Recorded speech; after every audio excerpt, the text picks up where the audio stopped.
Hi friends, ನಿಮ್ಮೆಲ್ಲರಿಗೂ ಗೊತ್ತೇ ಇದೆ, ಇಂಡಿಯಾ ಪಾಕಿಸ್ತಾನ್ ಅಫಿಷಿಯಲ್ ಆಗಿ ವಾರ್ ಸ್ಟಾರ್ಟ್ ಮಾಡಿದ್ದಾರೆ. ಪಾಲ್ಗಾಮಲ್ಲಿ ಟೂರಿಸ್ಟರ ಮೇಲೆ ಅವರ ಜಾತಿ ಕೇಳಿ ಅವರನ್ನ ಹತ್ಯೆ ಮಾಡಿ ಪಾಕಿಸ್ತಾನದ ಉಗ್ರರು ಅವರ ಸಣ್ಣತನನ ತೋರಿಸಿದ್ರು. ಇವಾಗ ನಮ್ಮ ದೇಶದ ಸೇನೆ ಅವರ ಭಾಷೆಯಲ್ಲೇ ಉತ್ತರ ಕೊಡ್ತಾ ಇದ್ದಾರೆ. ಹಾಗಾದರೆ ಬನ್ನಿ ಫ್ರೆಂಡ್ಸ್, ನಮ್ಮ ದೇಶದಲ್ಲಿರೋ ಅಡ್ವಾನ್ಸ್ ಡಿಫೆನ್ಸ್ ಸಿಸ್ಟಮ್ ಮತ್ತು ಫೈಟರ್ ಜೆಟ್ಸ್ ಬಗ್ಗೆ ತಿಳ್ಕೊಳ್ಳೋಣ. ಈ ವಿಡಿಯೋನ ಲಾಸ್ಟ್ವರೆಗೂ ಸ್ಕಿಪ್ ಮಾಡದೆ ನೋಡಿ, ಹಾಗೆಯೇ ಲೈಕ್ ಅಂಡ್ ಕಮೆಂಟ್ ಮಾಡೋದನ್ನ ಮರಿಬೇಡಿ.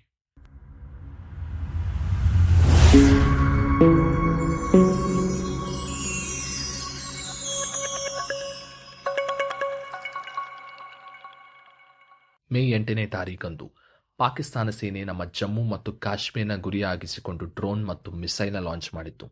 ಆದರೆ ಆ ಡ್ರೋನ್ ಮತ್ತು ಮಿಸೈಲ್ ಅದರ ಟಾರ್ಗೆಟ್ ರೀಚ್ ಆಗೋಕ್ಕೆ ಮುಂಚೆನೇ ಅದನ್ನು ಗಾಳಿಯಲ್ಲಿ ಹೊಡೆದಾಕಿದೆ. ಈ S-400 ಏರ್ ಡಿಫೆನ್ಸ್ ಸಿಸ್ಟಮ್, ಇದು ರಷ್ಯಾ ನಿರ್ಮಿತದ ಏರ್ ಡಿಫೆನ್ಸ್ ಮಿಸೈಲ್ ಸಿಸ್ಟಮ್. ನಮ್ಮ ದೇಶಕ್ಕೆ ರಷ್ಯಾದಿಂದ 2019ರಲ್ಲಿ 5 ರೆಜಿಮೆಂಟ್ಸ್ನ ಖರೀದಿ ಮಾಡಿದ್ದೀವಿ.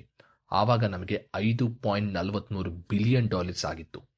ಆದರೆ ಒಂದು ರೆಜಿಮೆಂಟಿನ ಬೆಲೆ ಸರಿಸುಮಾರು 9,350 ಕೋಟಿ.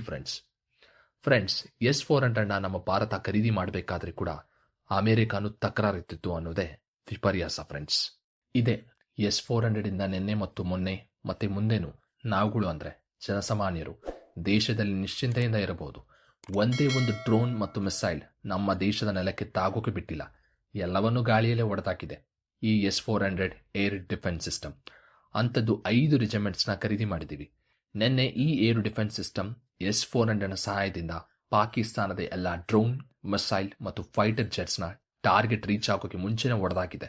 ಮತ್ತೆ ಹಾಗೆಯೇ ಫ್ರೆಂಡ್ಸ್, ರಫೇಲ್ ಫೈಟರ್ ಜೆಟ್ಸ್ ನಮ್ಮ ವೈರಿಯಾದ ಪಾಕಿಸ್ತಾನದ ನಿದ್ದೆ ಕೆಡಿಸಿದೆ ಅಂತ ಹೇಳಿದ್ರು ಸುಳ್ಳಾಗಲ್ಲ. ರಫೇಲ್ ಜೆಟ್ನ ಭಾರತ 2016ರಲ್ಲಿ ಫ್ರಾನ್ಸಿಂದ ಇಂಪೋರ್ಟ್ ಮಾಡಿಕೊಂಡಿದೆ. ಒಂದು ರಫೇಲ್ ಜೆಟ್ ಬರೋಬ್ಬರಿ $1,632 ಕೋಟಿ ಸ್ನೇಹಿತರೆ. ಅಂಥದ್ದು 26 ರಫೇಲ್ ಜೆಟ್ನ ಭಾರತ $7.8 ಬಿಲಿಯನ್ ಇಂಪೋರ್ಟ್ ಮಾಡಿಕೊಂಡಿದೆ. ಮತ್ತೆ ಫ್ರೆಂಡ್ಸ್, ಈ ರಫೇಲ್ ಜೆಟ್ಟಿನ 1 ಗಂಟೆಯ ಆಪರೇಷನಲ್ ಕಾಸ್ಟ್ ಬಂದ್ಬಿಟ್ಟು 5ರಿಂದ 6 ಲಕ್ಷ.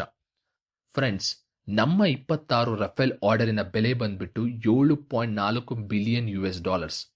ಪಾಕಿಸ್ತಾನದ ಕಂಪ್ಲೀಟ್ ಫಾರಿನ್ ರಿಸರ್ವ್ಸ್ $10 ಬಿಲಿಯನ್ ಅಷ್ಟೇ. ಅಂದರೆ ನಮ್ಮ ಒಂದು ಆರ್ಡರ್ ಅವರ ಕಂಪ್ಲೀಟ್ ಫಾರಿನ್ ರಿಸರ್ವ್ಸ್ಗೆ ಸಮ. ಇಂಥ ಬಿಕಾರಿ ದೇಶಕ್ಕೆ ಯುದ್ಧ ಮಾಡೋ ಶಕ್ತಿ ಎಲ್ಲಿಂದ ಬರುತ್ತೋ ಗೊತ್ತಿಲ್ಲ. ಬಟ್ ಫೈನಲಿ ಎಲ್ಲೋ ಒಂದು ಕಡೆ ನಮ್ಮ ಟ್ಯಾಕ್ಸ್ ದುಡ್ಡು ಕರೆಕ್ಟಾಗಿ ಯೂಸ್ ಆಗ್ತಾ ಇದೆ ಅಂತ ನನ್ನ ಅನಿಸಿಕೆ ಸ್ನೇಹಿತರೆ. ಪಾಕಿಸ್ತಾನ ದೇಶದ ಥರ ಡೆವಲಪ್ಮೆಂಟ್ ಹೆಸರಲ್ಲಿ ಟ್ಯಾಕ್ಸ್ ಮತ್ತು IMF ಅಂದರೆ ಇಂಟರ್ನ್ಯಾಷನಲ್ ಮಾನಿಟರಿ ಫಂಡ್ ಹತ್ರ ಲೋನ್ ತಗೊಂಡು ಉಗ್ರರಿಗೆ ಆಶ್ರಯ ಕೊಡ್ತಾ ಇಲ್ಲ ನಮ್ಮ ಭಾರತ. ನೆಕ್ಸ್ಟ್ ವಿಡಿಯೋಲ್ಲಿ ಇನ್ನು ದೇಶಿ ನಿರ್ಮಿತದ ಡ್ರೋನ್ಸ್ ಮತ್ತು ಫೈಟರ್ ಜೆಟ್ಸ್ ಬಗ್ಗೆ ಹೇಳ್ತೀನಿ. ಫ್ರೆಂಡ್ಸ್, ನಿಮಗೆ ಈ ಕಂಟೆಂಟ್ ಇಷ್ಟ ಆಗಿದ್ರೆ ಈ ಚಾನಲ್ನ ಸಬ್ಸ್ಕ್ರೈಬ್ ಮಾಡ್ಕೊಳ್ಳಿ, ಲೈಕ್ ಮಾಡಿ, ಹಾಗೆಯೇ ಜೈ ಎಂತ ಕಮೆಂಟ್ ಮಾಡೋದನ್ನ ಮಾತ್ರ ಮರಿಬೇಡಿ. ಫ್ರೆಂಡ್ಸ್, ಮುಂದಿನ ವಿಡಿಯೋಲಿ ಸಿಗ್ತೀವಿ. ಈ ಕಂಟೆಂಟ್ನ ಬರೆದವರು, ಅದಕ್ಕೆ ಧ್ವನಿಯಾದವರು ಕನ್ನಡಿ ಟೀಮ್. Signing off. ಬಾಯ್.